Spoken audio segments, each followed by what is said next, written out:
Hello and welcome to the class one. तो आज हम दोबारा से स्टार्ट करने जा रहे हैं हमारा कम्युनिकेशन का यूनिट 4। ठीक है, अब मैं आपको इसके साथ यूनिट 3 हमारा कॉम्प्रीहेंशन था। ठीक है, वो आप खुद से पढ़ोगे। उसका मैंने आपको अपना जो स्ट्रेटजी वाला वीडियो था उसमें मैंने बताया था कॉम्प्रीहेंशन आपको सिर्फ मतलब हाफ एन आवर करना है, सिर्फ 30 मिनट आप कर लो। ठीक है, सुबह शाम 30 मिनट्स ले लो और उसको सॉल्व कर लो तो आपको एक बार प्रैक्टिस हो जाएगी। ठीक है, अब इसके बाद मैंने आपको यूनिट 1 कंप्लीट कर लिया, यूनिट 2 कर लिया। ठीक है, यूनिट 3 कॉम्प्रीहेंशन हो गया। इसके बाद यूनिट 4 है कम्युनिकेशन, ये मैं आपको कंप्लीट कराऊंगा। फिर मैं आपको 8, 9 एंड 10 ये तीनों यूनिट और कंप्लीट कराऊंगा। इसके बीच में जो मैथ्स वाली हैं उसके लिए भी टाइम बचा नहीं है, तो वो आप अपने एंड से देख लेना। तो 8 में हो गया आपका आईसीटी, 9 में हो गया आपका प्यूपल और वो एनवायरनमेंट वाला। ठीक है, और थर्ड हो गया आपका, सॉरी 10th हो गया आपका कौन सा, हायर एजुकेशन। ये तीनों यूनिट मैं आपकी कंप्लीट करा दूंगा। मे बी 2 दिन में मैं आपको इसके सारे वीडियोस दे दूंगा विद नोट्स, आपको टेलीग्राम चैनल पे मिल जाएंगे। और इसमें मेरी आप एक हेल्प करोगे, वो हेल्प होगी कि मेरे चैनल जो है वो आप सब्सक्राइब करवाइए। ठीक है, ताकि और भी लोगों तक ये चीज़ पहुँचे एंड मेरे को भी थोड़ा मोटिवेशन मिले। फाइन, आगे बढ़ते हैं बिना कोई देर करते हुए। हम अपना पढ़ते हैं सारा टॉपिक, आज कम्युनिकेशन कंप्लीट करते हैं हम। तो कम्युनिकेशन देखो, कम्युनिकेशन क्या है? कम्युनिकेशन है प्रोसेस ऑफ शेयरिंग इन्फॉर्मेशन, यही तो है कम्युनिकेशन, है ना? ठीक है, अब इन्फॉर्मेशन क्या आइडियाज़, जो आइडियाज़ होते हैं वो शेयर करते हो, आपके थॉट्स को शेयर करते हो। ठीक है, या आपकी फीलिंग्स होती हैं वो शेयर करते हो। अब शेयर किससे करते हो? वन पर्सन टू अनदर, है ना? अब यही तो क्या होता है। अब ये किस लिए शेयर करते हो one person to create common understanding. तो क्या ये कहना सही होगा कि कम्युनिकेशन एक प्रोसेस है जिसमें हम शेयरिंग ऑफ इन्फॉर्मेशन, कौन सी इन्फॉर्मेशन, आइडियाज, थॉट्स और फीलिंग्स, है ना, ये चीज शेयर करते हैं एक पर्सन से दूसरे पर्सन को। ठीक है, to create a common understanding, एक दूसरे की समझ के लिए। तो क्या कम्युनिकेशन क्लियर हुआ? तो कम्युनिकेशन हम इसको ये भी कह सकते हैं, कम्युनिकेशन हमारा टू वे प्रोसेस है जिसमें हम क्या करते हैं, एक्सचेंज करते हैं। किस चीज़ को एक्सचेंज करते हैं? हमारे मैसेजेस को एक्सचेंज करते हैं, ताकि हम क्या कर सकें, म्यूचुअली चीज़ों को समझ सकें। क्लियर हुआ? तो कम्युनिकेशन आपका क्लियर हो गया। अब कम्युनिकेशन के कुछ एलिमेंट्स होते हैं। क्या होते हैं? एलिमेंट्स। तो उन एलिमेंट्स को देखते हैं। एलिमेंट्स कौन कौन से हो गए? जैसे कि मानो एक सेंडर हो गया, वो क्या करता है, वो सोर्स ऑफ मैसेज है, जिस जो मैसेज भेज रहा है। जैसे कि मैं आपसे कुछ कह रहा हूँ तो मैं कौन हो गया? सोर्स हो गया। आप कौन हो गए? आप रिसीवर हो गए। सेंडर है तो एक रिसीवर भी होगा। क्लियर होगा? जो मैसेज को क्या कर रहा है, वो रिसीव कर रहा है। क्लियर। फिर होता है चैनल, मतलब माध्यम, मीडियम हो गया। अब मीडियम क्या हो गया? हम लोगों का मीडियम क्या है? जैसे मैं आपको स्पीच दे रहा हूँ या मैं आपको समझा रहा हूँ, मैं आपको मीडिया के माध्यम से समझा रहा हूँ। कौन सा मीडिया? YT, YouTube channel. फिर मैं राइटिंग के माध्यम से भी बता रहा हूँ आपको, तो ये मेरे क्या हो गए? मीडियम हो गए। ठीक है, तो आपको सेंडर समझ आ गया, रिसीवर समझ आ गया, चैनल समझ आ गया। अब भाई मैं कुछ भेज तो रहा हूँ आपके पास, तो मैं क्या भेज रहा हूँ? वो मैं आपके पास मैसेज भेज रहा हूँ, मैसेज भेज रहा हूँ, है ना? मैसेज क्या हो गया? इन्फॉर्मेशन हो गई, जो भी मैं आपको इन्फॉर्मेशन भेज रहा हूँ।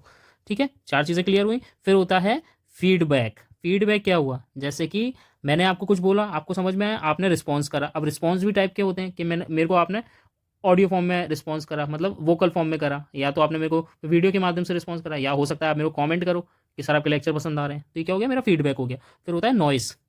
नॉइस क्या हो गया? नॉइस हो गया मेरा कोई भी जो डिस्टर्बेंस होगा, एनी डिस्टर्बेंस। जैसे मैं पढ़ा रहा हूँ तो पीछे से कोई आवाज़ आ रही है, तो वो क्या हो गया? मेरा डिस्टर्बेंस। या हम दोनों आपस में बात कर रहे हैं, दो लोग, तो उसमें क्या होगा? कोई भी चीज़ें क्लियर हो रही हैं, मतलब ठीक है, मैसेज को क्लियर नहीं होने दे रही हैं और कुछ भी डिस्टर्बेंस क्रिएट कर रही है थ्रू नॉइज, तो वो क्या हो गया हमारा, सॉरी, वो हो गया हमारा नॉइज। और वही चीज़ें हमारे मैसेज को डिस्टर्ब करेगा वन सेंडर से सेकंड सेंडर पे, सॉरी, जो रिसीवर होगा वहाँ पे पहुँचने के लिए। क्लियर हुआ?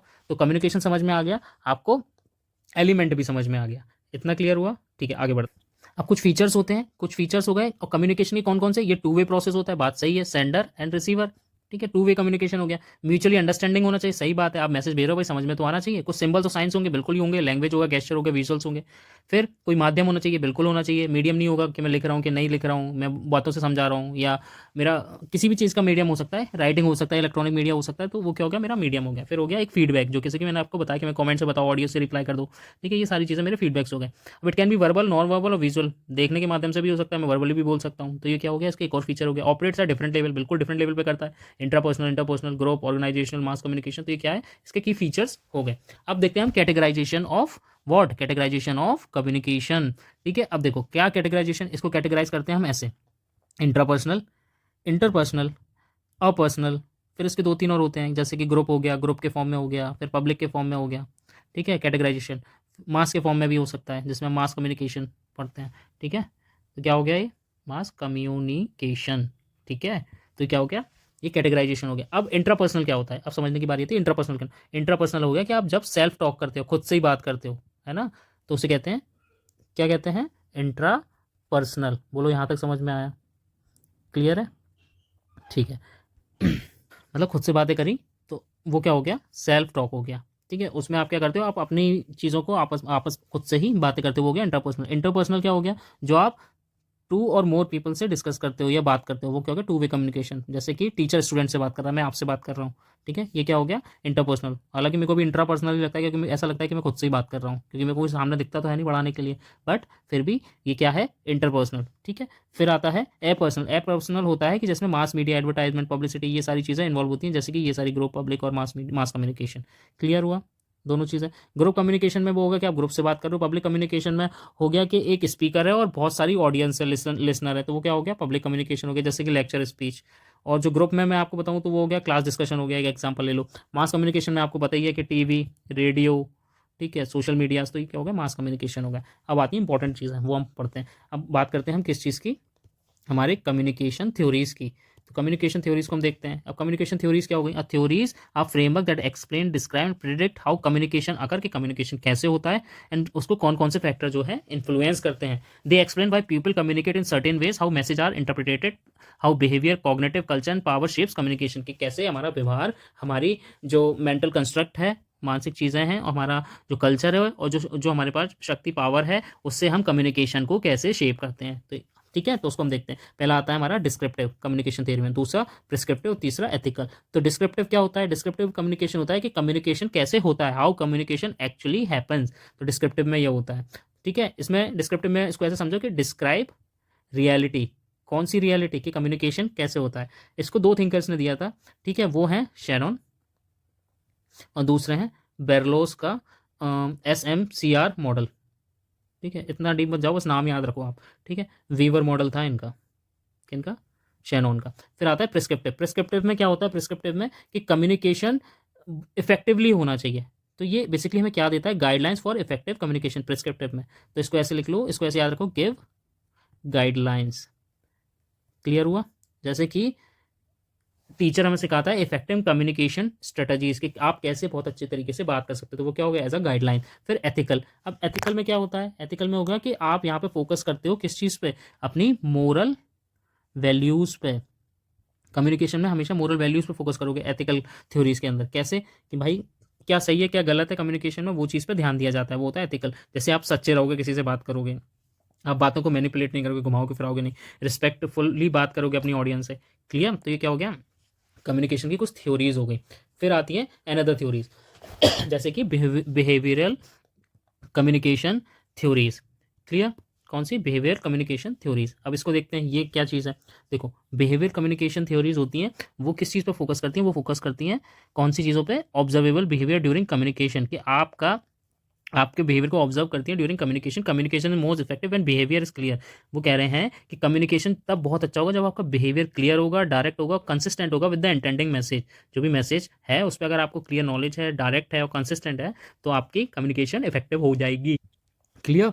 तो अब बात करते हैं हम इनकी थ्योरीज की। तो पहली आती है social learning theory. Social learning theory किसने दी थी, बंडूरा ने। मतलब ये कौन थे, एल्बर्ट बंडूरा। ठीक है, अब इनने क्या कहा था, ये कहते हैं, सिंपल सी चीज़ है, इसको ऐसे समझो कि जो लोग हैं ना, वो कम्युनिकेशन सीखते हैं अपने बिहेवियर से। ठीक है, communication behaviour by observing others. तो ये इनका कहने का मतलब है, people learn behaviour by observing and modelling others. कैसे मॉडलिंग अदर्स, कि भाई मैं आपको, या आप मेरे को देख रहे हो या मैं आपको देख रहा हूँ, तो मैं कम्युनिकेशन बात करने का तरीका सीख रहा हूँ, सिंपल सी बात है। अब वो कैसे है, तो उसमें लोग क्या करते हैं, उसमें लोग करते हैं कि ऑब्जर्व करेंगे पहले आपको। ठीक है, ऑब्जर्वेशन होगा पहले। दूसरे में आपको वो क्या करेंगे, इमिटेट करेंगे। इमिटेट मतलब होता है आपको, आपकी नकल करेंगे। तीसरा, आप वो चीज़ री इन्फोर्स करेंगे अपने अंदर। ठीक है, अब इसका सबसे इफेक्टिव एग्जाम्पल है, जैसे कि एक चिल्ड्रन है। ठीक है, वो अपने, जब वो छोटे होते हैं तो वो क्या करते हैं, अपने मम्मी पापा की नकल करते हैं, वो कैसे बात कर रहे हैं, क्या कर रहे हैं, इमिटेट करते हैं। ठीक है, तो और फिर अपनी उसमें री इन्फोर्स करते हैं। तो ये क्या हो गया, सोशल लर्निंग थ्योरी। तो अल्बर्ट बंडूरा ने दी थी कि भाई देख के सीख लेते हैं कि कम्युनिकेशन कैसे करना है। इसमें एग्जांपल रख लेना कि छोटा बच्चा है, वो अपने माता पिता को कॉपी करता है और सीखता है कि कैसे हम बात करते हैं। ठीक है, स्टूडेंट भी कई बच्चे करते हैं कि अपने टीचर का जो रोल प्ले करते हैं कि टीचर कैसे बात करती है, उनका कैसा बिहेवियर है, तो इसके अकॉर्डिंग वो भी ढल जाते हैं। फिर आता है social exchange theory. Social exchange theory में क्या होता है, गिव एंड टेक वाला हिसाब होता है। इसको ऐसे याद रखो, गिव एंड टेक। क्या गिव एंड टेक, देखो इसमें कम्युनिकेशन जो होगा ना वो किस पे डिपेंड करेगा, वो डिपेंड करेगा हमारा कॉस्ट एंड बेनिफिट एनालिसिस पे, कि किसको कितना फ़ायदा किसको कितना नुकसान। ठीक है, जैसे कि मेरा फ्रेंड है तो मैं उसे इसलिए रखता हूँ कि मेरा एक इमोशनली सपोर्ट है, मैं अपने दुख सुख सारे बांट सकता हूँ। ठीक है, मेरा प्रोफेशनल रिलेशनशिप है किसी से, मैं कॉर्पोरेट में काम कर रहा हूँ तो मेरा प्रोफेशनल से मेरे हम दोनों के म्यूचुअल बेनिफिट हम एक साथ बात करेंगे। ठीक है, तो वो क्या होगा, सोशल एक्शन थ्योरी में गिव एंड टेक वाला हिसाब होता है। ठीक है, जैसे कि पीपल में communication decision based on perceived cost and benefit, human are rational, selective behaviour are maximise benefit है मिनिमम कॉस्ट, तो वही कॉस्ट बेनिफिट एनालिसिस याद रखो इसको ऐसे। फिर आता है हमारा कॉग्निटिव, कॉग्निटिव जब भी बात होगी ना तो वो मेंटल चीज़ की बात होगी, दिमाग की बात होगी। ठीक है, मेंटल प्रोसेस एंड कम्युनिकेशन, तो दिमाग आप कैसे लगा रहे हो, कम्युनिकेशन। ठीक है, वो यहाँ देखते हैं। तो जो कॉग्निटिव हो गया वो किस चीज़ से रिलेटेड हो गया, वो रिलेट हो गया आपका मेंटल प्रोसेस से। ठीक है, जैसे कि मेंटल प्रोसेस में क्या आता है आपका, मेंटल प्रोसेस में आता है कि आप कैसे थिंक करते हो। ठीक है, आपकी थिंकिंग क्या होगी, आपका परसेप्शन क्या होगा। ठीक है, आपका इंटरप्रिटेशन क्या होगा, आपकी मीनिंग मेकिंग कैसे होगी, आप क्या मीनिंग करते हो, मतलब कैसे समझ रहे हो। ठीक है, आपकी मेमोरी कैसे होगी, थॉट प्रोसेस क्या होगा। तो ये सारी चीज़ें कम्युनिकेशन के एक टूल्स हैं, एक वेरिएबल्स हैं। क्लियर, इतना समझ में आया। तो कम्युनिकेशन थ्योरी यहाँ पे एक्सप्लेन करती है कि कैसे पीपल जो हैं, लोग जो हैं वो थिंक करते हैं, इंटरप्रेट करते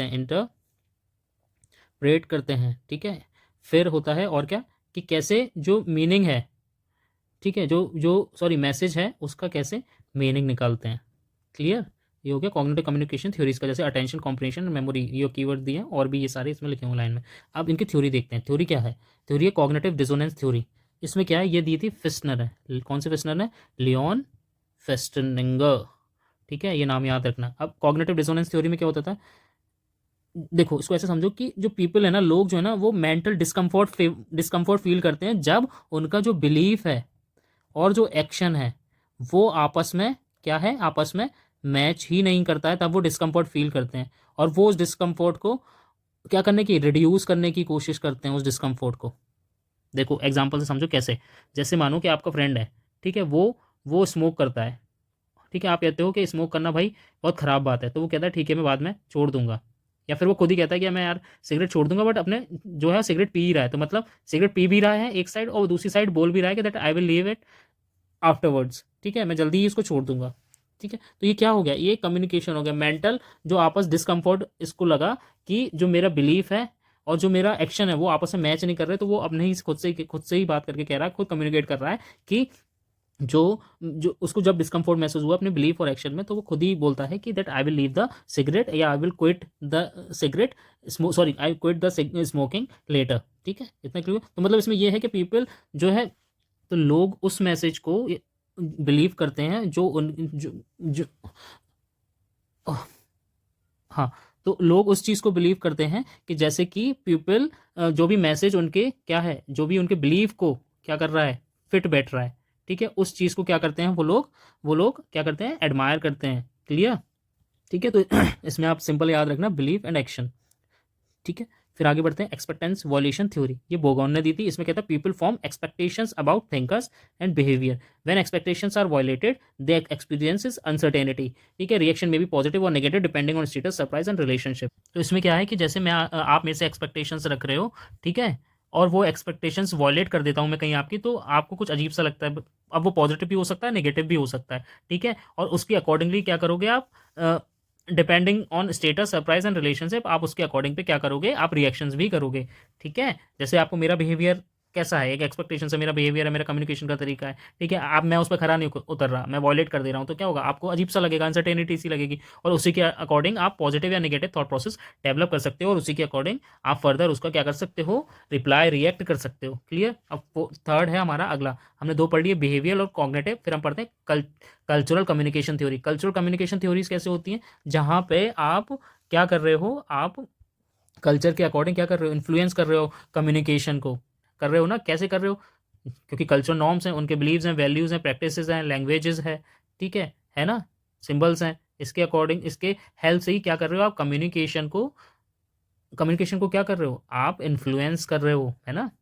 तो वो हो गया कल्चरल कम्युनिकेशन थ्योरीज। अब यहाँ पे आप एनकोडिंग डिकोडिंग दोनों कर सकते हो, मैसेजेस की इंटरप्रिटेशन और कम्युनिकेशन कर सकते हो। वो कैसे करोगे, as per your culture according, कि वहाँ पे कैसे मीनिंग्स हैं। अब हम थ्योरीज देख लेते हैं, जैसे कल्चर स्टडीज थ्योरी, इसमें क्या है, culture sites for struggle and conflict, communication is influenced by power relations and group interest, communication is not neutral, it can be reinforced और चैलेंज्ड। तो कल्चरल स्टडीज थ्योरी कैसी है, इसको ऐसे समझो कि जो हमारा कल्चर है, ठीक है, पावर है या फिर हमारी सोसाइटी है, वो क्या कर रही है, वो हमारे कम्युनिकेशन को क्या कर रही है, इन्फ्लुएंस कर रही है। अब वो इन्फ्लुएंस कर रही है कैसे, through these factors, these variables. Clear, हो सकता है हमारे कम्युनिकेशन के साथ साथ मीडिया को भी कर रही हो, और मीडिया के साथ साथ जो भी मैसेज इंटरप्रेटेट हो रहा है या मैसेज जो सेंडर द्वारा रिसीवर को भेजा जा रहा है, उसमें भी, उसकी मीनिंग में भी क्या है, इन्फ्लुएंस होगा ही होगा। रीजन बीइंग क्योंकि कल्चर टू कल्चर चीज़ें वेरी करती हैं। क्लियर, तो इतना क्लियर हुआ कि कल्चर स्टडी थ्योरी में आप इसको ऐसे समझो कि एग्जामिन करते हैं हम कि जो हमारा कल्चर है, पावर है, सोसाइटी है, वो कम्युनिकेशन को, मीडिया को कैसे जो है इन्फ्लुएंस करती है, और ये फोकस करती है कि हम मैसेजेस जो क्रिएट कर रहे हैं, ठीक है, इंटरप्रेट कर रहे हैं, ठीक है, तो वो डिफरेंट सोशल कॉन्टेक्स्ट के अकॉर्डिंग होता है कि जैसे कि कल्चर अलग अलग है, तो जहाँ पे जैसा सोशल कॉन्टेक्स्ट वैसा मैसेज को आप इंटरप्रेट करते हो। क्लियर, अब ये जो कल्चरल स्टडी थ्योरी थी, ये दी थी स्टुअर्ट हॉल ने, ये आप याद रखना। ठीक है, फिर अगर मैं इस थ्योरी का कोर कॉन्सेप्ट, कोर आइडिया बताऊं, तो जो मीडिया और कम्युनिकेशन है ना, जैसे फॉर एग्जांपल ऐसे ले लो आपकी एक रिपोर्टर है, ठीक है, वो अगर मैं बात करूं कि एक अर्बन ऑडियंस है और रूरल ऑडियंस है, ठीक है, उन दोनों को आपस में कैसे मतलब इंटरप्रेट करेगा, वो अलग अलग तरीके से ही करेगा। क्यों करेगा, क्योंकि कल्चरल बैकग्राउंड की बात होती है। ठीक है, दोनों के कल्चरल बैकग्राउंड अलग है, तो उनको इंटरप्रेट भी वो अलग तरीके से करेगा। अब जब अलग अलग तरीके से करेगा तो इस चीज़ से क्या आएगी, स्टीरियोटाइप डेवलप होगा। हो सकता है गाँव वालों के लिए कुछ अलग सही चीज़ लगे, या वो करे, या अलग कम्युनिकेट करे, तो क्या होगा, इससे स्टीरियोटाइप डेवलप होगा।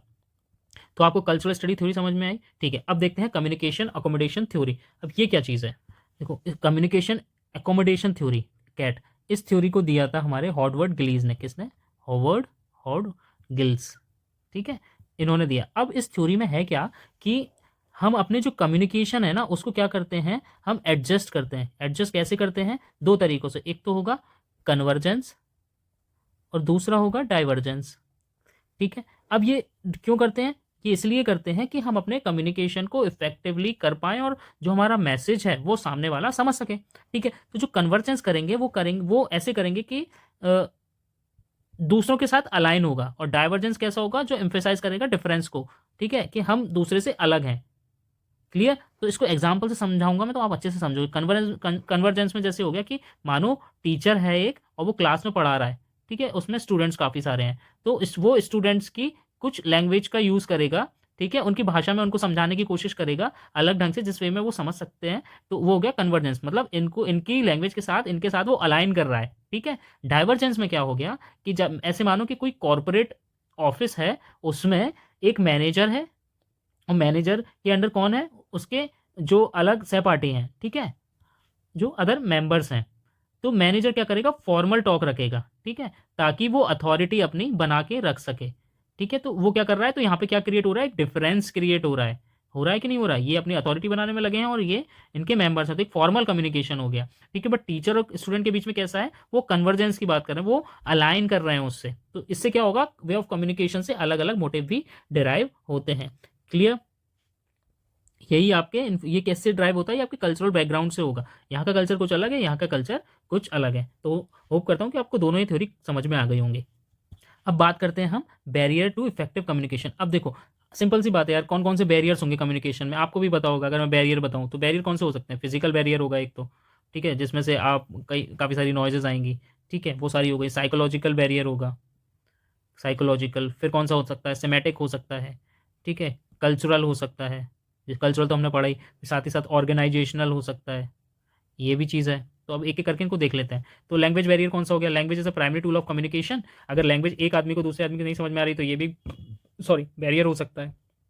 क्लियर, अगर मैं हूँ आपसे, मैं इतने टफ कीवर्ड्स यूज़ करने लगूँ तो आपको समझ में नहीं आएगा, तो क्या होगा, कम्युनिकेशन पुअर हो जाएगा। अब उसको सुधारा कैसे जा सकता है, ओवरकम कैसे करा जा सकता है, कि मैं सिंपल और क्लियर लैंग्वेज यूज़ करूँ ताकि कॉम्प्लिकेशन हट जाए और ईजी अपना जो कम्युनिकेशन हो पाए, जिससे आप वो समझ पाओ। अब मैं विजुअल आर्ट्स के थ्रू भी कर सकता हूँ, डायग्राम, गेस्चर, ये सारी चीज़ों में भी कर सकता हूँ। फिर कल्चरल बैरियर हो गया, कल्चरल बैरियर कैसे हो गया, कम्युनिकेशन स्टाइल्स हो गई, वैल्यूज़, गेस्चर, सोशल नॉर्म, तो ये सारे हमारे वेरिएबल्स हैं। इसके माध्यम से क्या है, मैं कल्चरल जो डाइवर्सिटीज़ है वो कम्युनिकेशन को इन्फ्लुएंस कर सकती हैं। उनको ओवरकम कैसे कर सकते हो, कि जैसे कल्चर कॉम्पिटेंस होना चाहिए by learning about culture norms, communication patterns, और ये सारी चीज़ें उसमें इनकलकेट होनी चाहिए। तो बेसिक एक्टिव कल्चर लिसनिंग होनी चाहिए, paying attention to body language, tone, और इन सब चीज़ों का ध्यान रखते हुए कम्युनिकेशन कई हद तक इफेक्टिव हो जाएगा। फिर इमोशनल बैरियर होता है, इमोशनल बैरियर में क्या होगा, कि clarity of influence by clarity of thoughts, listener behaviour, response pattern, intense emotion such as anger, fear, anxiety, और ये सारी चीज़ें होंगी तो क्या होगा, आपके मैसेज जो है वो ऑलरेडी ब्लॉक हो जाएगा ट्रांसमिशन होने से, क्योंकि आप कुछ मतलब ढंग से रिप्रेजेंट ही नहीं कर पाओगे, अपने कम्युनिकेट ही नहीं कर पाओगे, तो क्या होगा, कम्युनिकेशन बैरियर उत्पन्न होगा। इसको कैसे करोगे, इमोशनली आपको इंटेलिजेंस होना चाहिए, रिकॉग्नाइज, रेगुलेट, एंड ये सारी चीज़ें आपको मेंटेन करनी चाहिए, तो आपका इफेक्टिव बैरियर हो जाएगा। फिजिकल बैरियर कौन सा होता है, जैसे environment and situational factor, obstruct clear interaction, जैसे नॉइज, सराउंडिंग डिस्टर्बेंस, ये सारी चीज़ों को, ये चीज़ों को अवॉइड कर दो, तो आपको जो ओवरकम कर लो इस चीज़ों को, तो क्या होगा, आपका फिजिकल बैरियर भी ओवरकम हो जाएगा। फिर होता है परसेप्चुअल बैरियर। परसेप्चुअल बैरियर में क्या होता है, persons believe, value, past experience and biasness. तो बायसनेस होगी तो कि जैसे फॉर एग्जांपल एक बीजेपी के बारे में बात कर रहा है, एक आम आदमी के बारे में बात कर रहा है, अब जिसका, अब दोनों एक ही टॉपिक पे बात कर रहे हैं, मान लो कि वो दिल्ली के एयर पॉल्यूशन पे बात कर रहे हैं, ठीक है, अब वो कह रहे हैं कि नहीं इनने काम करा, वो कह रहे हैं कि नहीं इनने काम करा, तो जो बायसनेस रहेगी तो कम्युनिकेशन प्रॉपर्ली हो नहीं पाएगा, इसमें परसेप्चुअल बैरियर कहते हैं। क्लियर, इसको ओवरकम कैसे जाएगा कि आप एक्टिव लिसनर बनो, कॉन्सेंट्रेट करो स्पीकर के मैसेज पर, वर्बल कॉन्सेंट करो और थोड़ा एनालिसिस और अंडरस्टैंडिंग डेवलप करो, तो इससे क्लियर हो जाएगा। सेमेटिक बैरियर कौन से होते हैं, सेमेटिक बैरियर वो होते हैं जो ये जब अराइज होते हैं जब when meaning attach to the word, symbols and expression differ between sender and receiver. तो इसको ऐसे समझो, एक सेंडर है एक रिसीवर है, इसने बोला आम, ठीक है, ठीक है, अब ये समझ रहा है आम को मैंगो बोल रहा है, ये कह रहा है नहीं आम आदमी पार्टी, ठीक है, आप, तो समझ रहे हो ना, मतलब कोने का कॉन्टेक्स्ट ये है कि मेरा जो मैसेज है वो इसके लिए अलग है और इसके लिए अलग है, तो वो क्या होगा, सेमेटिक बैरियर। कैसे होगा, क्लियर, डायरेक्ट, कॉन्साइज लैंग्वेज होनी चाहिए ताकि वो सामने वाले को समझ में आए। फिर होता है साइकोलॉजिकल बैरियर। साइकोलॉजिकल बैरियर कौन सा होता है, originate from physical impairment and condition that restrict the ability to send, receive and process message, and they में include speech disorder, hearing impairment, dyslexia, neural, ये मैंने आपको बताया था टीचिंग में कि ये सुनने का, समझने का, राइटिंग का, ये सारा डिसलेक्सिया है, तो इसको आप देख लेना एक बार प्रीवियस वाले लेक्चर में, ठीक है। ये सारे हमारे फिजिकल बैरियर्स हैं, मतलब अब आदमी में ये इशू है कि भाई वो बोल ही नहीं पा रहा, सुन ही नहीं पा रहा, तो वो भी कम्युनिकेशन का बैरियर होगी ना, साइकोलॉजिकल बैरियर ऐसे कहते हैं। क्लियर, अब ये कान वान अपने सही करा लो, ठीक है, कानों में वो लगवा लो, क्या कहते हैं, जो भी हियरिंग एड्स होते हैं, ठीक है, स्पीच टू टेक्स्ट का यूज़ कर लो, और जो अलग अलग डिसऑर्डर्स हैं उसको अगर इंप्रूव कर लो तो क्या होगा, आपका फिजिकल बैरियर ओवरकम हो जाएगा। फिर ओवरकमिंग कम्युनिकेशन बैरियर, वो मैंने आपको बता दिए, सेम चीज़ है। अब होता है मास मीडिया एंड कम्युनिकेशन, ठीक है। मास मीडिया में कैसे मास मीडिया क्या होता है, जैसे कि आपका कम्युनिकेशन हो गया मॉडर्न सोसाइटी में, जो भी आपके सोशल मीडिया प्लेटफॉर्म्स हो गए, टीवी हो गया, रेडियोज हो गए, तो ये क्या हो गया, मास मीडिया हो गए, ठीक है। अब इनके साथ आप किससे करते हो कम्युनिकेशन, सोसाइटी में इंडिविजुअल से, पीपल से, इन्हीं से तो कम्युनिकेशन करते हो। तो इनसे क्या होता है कि ये इन्फॉर्मेशन शेप करती है पब्लिक ओपिनियन को, इन्फ्लुएंस कल्चर को, अफेक्ट इंडिविजुअल को, कलेक्टिव बिहेवियर को, जैसे कि मैंने आपको बताया अभी वो बीजेपी एंड आपका, ठीक है, जो अभी दिल्ली एयर पॉल्यूशन पे लड़ रहे हैं, ठीक है। तो ये क्या है, तो ये शेप ही तो कर रही है कुछ मास मीडिया, है ना, जैसे टीवी चैनल शेप कर रहे हैं कि वो बीजेपी को प्रेफरेंस दे रही है, कुछ कह रहे हैं आप सही है। तो ये क्या है, बेसिकली मास मीडिया का रोल है जो कम्युनिकेशन में क्या करता है, वो बायसनेस सोसाइटी को इन्फ्लुएंस करने की भी कोशिश करता है, ठीक है। अब टाइप ऑफ मास मीडिया कौन से हो गए, एक तो प्रिंट मीडिया हो गया, ब्रॉडकास्ट मीडिया हो गया, डिजिटल मीडिया हो गया, सोशल मीडिया हो गया।